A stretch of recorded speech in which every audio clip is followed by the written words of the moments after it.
I had an email recently and it was an email of criticism, and you know, when you get angry about criticism, sometimes there is a seed of truth.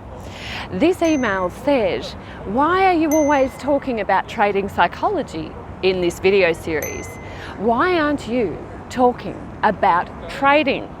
Now, isn't that interesting? Firstly, it recognises the fact that there is a difference.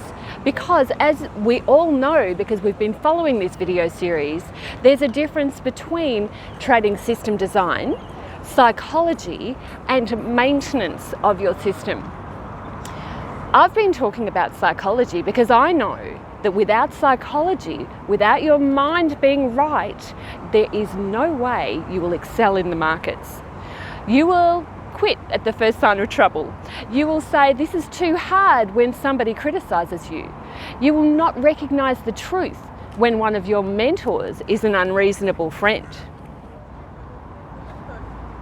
One of the things that I feel that I've always tried to do is to find professionals, find people who understand what it is that I'm seeking to do and follow in their footsteps.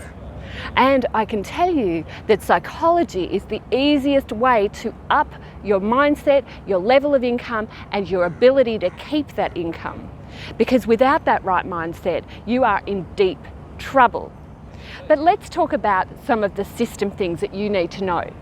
One of the key things that Chris Tate and I have found, along with our system tester, Scott Lowther, we've found that there are only 4 types of timeframes that work. You can have a weekly system, you can have a daily system, and you can have a 4-hourly system. What that allows you to do is to look after cash flow as well as wealth creation. You see, unless you're thinking about the long-term future, you're going to be in deep trouble down the track. It's going to be as if you haven't been able to tuck away enough money to last you, to get you to actually understand that you've got a future that could last many, many, many years. And that's why we discourage people from full-time trading too early.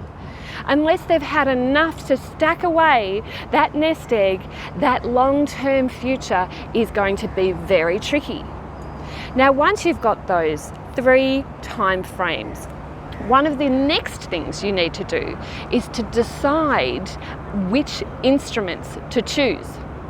Now, the idea here is that you want 3 as well.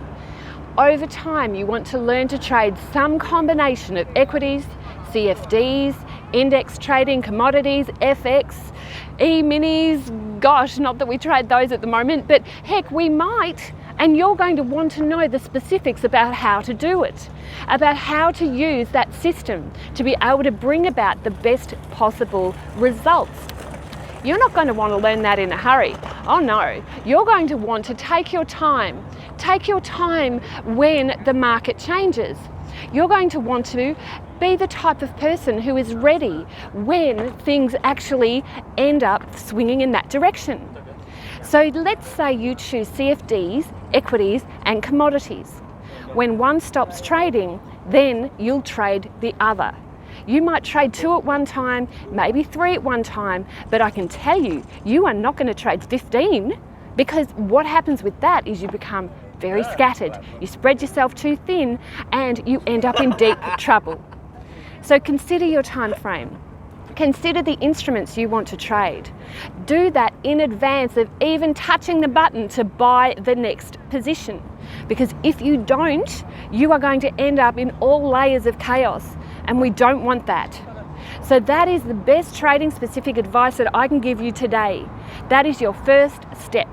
Learn 3 instruments, learn 3 time frames, and then specialize according to your own personal situation.